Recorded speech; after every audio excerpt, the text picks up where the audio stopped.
Tambahan kasus COVID-19 pada Minggu 24 Januari 2021 mengalami penurunan dibandingkan sehari sebelumnya.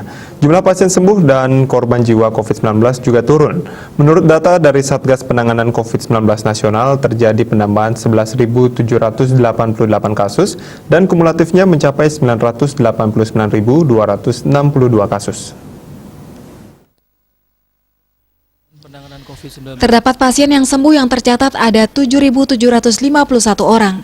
Dengan demikian total pasien COVID-19 sembuh sebanyak 798.810 orang atau 80,7%.